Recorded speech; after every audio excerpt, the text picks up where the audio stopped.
అంటే అంటే ఫ్యూచర్ ను మీరు ఊహించలేకపోయినా మేము ఇన్నాళ్ళు అడవు బాటలలో అడవులలో ఉండి రాజ్యం వెళ్ళినాం, సమాజంలో మాకంటూ ఒక పేరు ఉంది, ఆ పేరు కోసం మీరు అడవులలో ఉన్నారా, లేకపోతే భవిష్యత్తులో యువత ఇటువైపు కన్నెత్తి కూడా చూడదు ఇలాంటి ఒక పరిస్థితి వస్తుంది, లేకపోతే భద్రతా బలగాలకు సంబంధించి పూర్తిగా మమ్మల్ని వెంటాడతాయి అనేది రాజకీయ పార్టీలు టార్గెట్ చేస్తాయని ఊహించలేదా? అందుకేనా ఈ లొంగుబాటు?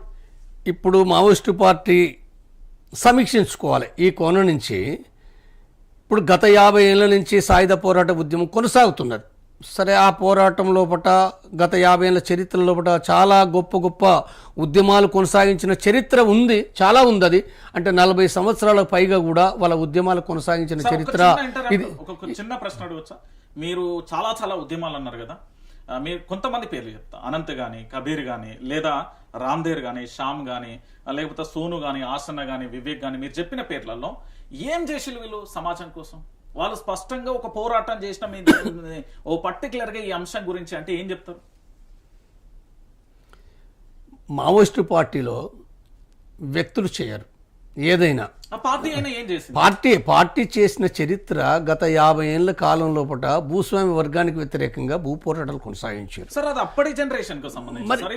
ఇప్పుడు ఏం చేసింది ఈ 15 సంవత్సరాలలో? నేను చెప్తున్నది మావోయిస్టు. మీ ప్రశ్న ఏంటంటే, మీ ప్రశ్న మావోయిస్టు పార్టీ ఏం చేసిందనే ప్రశ్న. కాబట్టి ఆ ప్రశ్నకు జవాబు చెప్పక ముందుకే మళ్ళీ ఇప్పుడు ఏం చేసిందని కాదు. గత 50 ఏళ్ళ నుంచి వాళ్ళు చేసిన చరిత్ర ఏదైతుందో, భూస్వామ్య వర్గానికి వ్యతిరేక పోరాటం చేశారు, ఫారెస్ట్ అధికారులకు వ్యతిరేకంగా చేశారు, వడ్డీ వ్యాపారులకు వ్యతిరేకంగా చేశారు, వ్యాపార దోపిడీకి వ్యతిరేకంగా చేసిండ్రు. నేనేంటంటే వాళ్ళ నాయకత్వం కింద ప్రజా ఉద్యమాలు చాలా కొనసాగినాయి.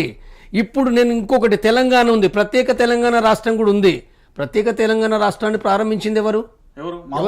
అవును, మరి మావోయిస్టులు మొట్టమొదటగా కొండపల్లి సీతారామయ్య దాని యొక్క పూర్వ నాయకుడు ఎవరైతే ఉన్నారో, ప్రత్యేక తెలంగాణ కోసం ఉద్యమం చేయాలనే విషయం ఆయన 1970లో బట్టినే రాయడం జరిగింది. దాని తర్వాత మావోయిస్టు పార్టీ చాలా స్పష్టంగా, అంటే ఎప్పుడు 2000 సమయంలో పట్టినే, 2000 కాదు 1997 లోపట వరంగల్ లోపట కాళోజీ నాయకత్వం కింద జయశంకర్ సార్ ఉండగా మొట్టమొదటగా వరంగల్ లోపట ఒక గొప్ప సదస్సు జరపడం జరిగింది.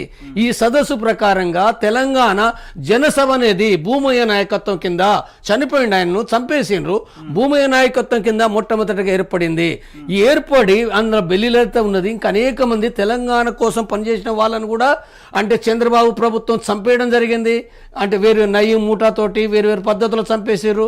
కాబట్టి అయినప్పటికీ అందులో కళాకారులు, మేధావులు, వివిధ ఉద్యోగస్తులు, యువకులు, అంటే తెలంగాణ పోరాటం, ప్రత్యేక తెలంగాణ పోరాటం కోసం కూడా ఏంటంటే వాళ్ళు పనిచేయడం జరిగింది. అయితే ఇక్కడ